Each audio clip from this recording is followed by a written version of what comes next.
Hello दोस्तों, तो कैसे हैं आप लोग।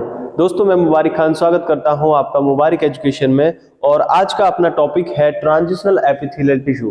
दोस्तों हम कंपाउंड या स्ट्रेटिफाइड एपिथेलियल टिश्यू को डिस्कस कर रहे हैं, जिसमें हमने 3 टाइप्स ऑलरेडी डिस्कस कर चुके हैं।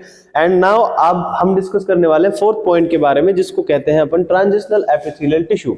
दोस्तों ट्रांजिशनल एपिथेलियल टिश्यू क्या होता है, ये बहुत ज्यादा इंपॉर्टेंट है, इसीलिए इसको हम अलग क्लास में डिस्कस कर रहे हैं।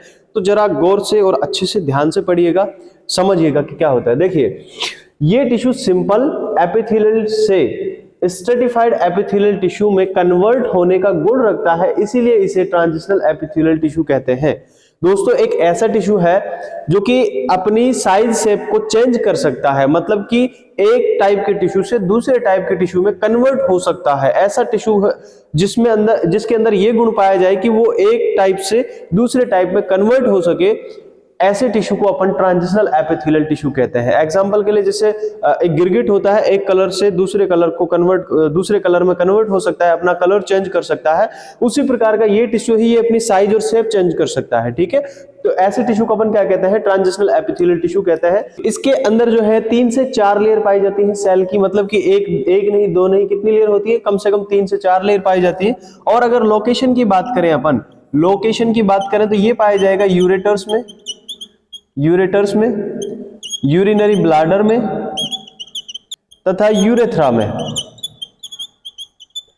कहने का मतलब ये हमारे यूरिनरी सिस्टम में पाया जाता है, और ये सिर्फ और सिर्फ लगभग यूरिनरी सिस्टम में पाया जाता है, इसीलिए इसका दूसरा नाम भी दिया जाता है यूरोथेलियल टिश्यू के नाम से। तो आई होप आपको ये समझ में आ गया होगा यूरोथेलियल टिश्यू इसको क्यों कहते हैं, क्योंकि ये यूरिनरी सिस्टम में पाया जाता है, इसीलिए इसको यूरोथेलियल टिश्यू अपन कहते हैं। आई बात समझ में। उसके बाद में अगर बात करें अपन एपिथेलियल टिश्यू की, ट्रांजिशनल एपिथेलियल टिश्यू की, तो ये हमारे फंक्शन क्या करता है, तो ये फंक्शन करता है जहां पर ये स्थित होता है उस ऑर्गन को सिकुड़ने तथा फैलने में, उसके साइज शेप में कम या ज्यादा करने में हेल्प करता है उसको। एग्जाम्पल के लिए जैसे कि यूरिनरी ब्लैडर होता है, उसको जब वो फिल होगा तो उसमें क्या हो जाएगा, उसका साइज बढ़ जाएगा। एग्जाम्पल के लिए देखिए आप लोग यहाँ पे एक बार थोड़ा सा देखेंगे। एग्जाम्पल के लिए देखो, ये क्या है, ये हमने बना दिया है एक यूरिनरी ब्लैडर का डायग्राम। ओके, इसमें इधर लगी हुई है यूरेटर्स।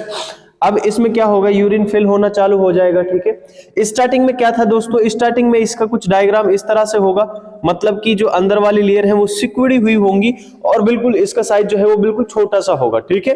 लेकिन जैसे जैसे इसके अंदर क्या होगा, जैसे जैसे इसके अंदर यूरिन भरना चालू होगा, तो यूरिन भरेगा तो दोस्तों इसका साइज बढ़ेगा, राइट। जब इसमें यूरिन आएगा तो इसका साइज बढ़ेगा। अब जब इसका साइज बढ़ेगा तो इसकी जो दीवारें होंगी उसमें खिंचाव पैदा होगा, मतलब उसमें स्ट्रेचिंग होगी।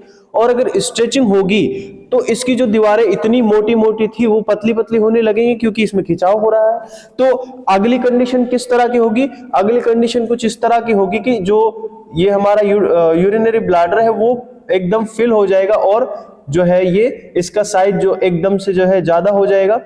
और अंदर में जो इसमें फॉल्स प्रेजेंट थे, जो ये सरवटें हो रही थी इसमें, वो क्या हो जाएंगी, एकदम क्लियर हो जाएंगी, मतलब कोई सरवटें नहीं दिखाई देंगी।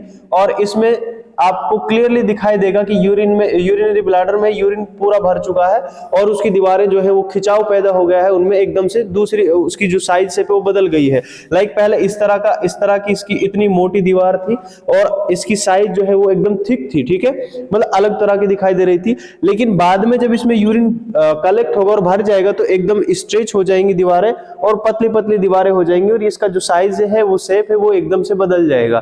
तो इस तरह से जो है ये इसके अंदर जो टिश्यू पाया जाएगा वो ट्रांजिशनल एपिथेलियल टिश्यू होता है, इसीलिए ये अपने आप में अपनी साइज शेप में चेंज कर पाता है। आ गई बात समझ में। तो आई होप आपको ये क्लियर हो गया होगा ट्रांजिशनल एपिथेलियल टिश्यू क्या होता है और ये क्या काम करता है, इसके बारे में आपको भरपूर जानकारी मिल गई है। अगर समझ में आया है तो अपने दोस्तों के साथ इसको शेयर करें और अच्छे से पढ़ते रहिए।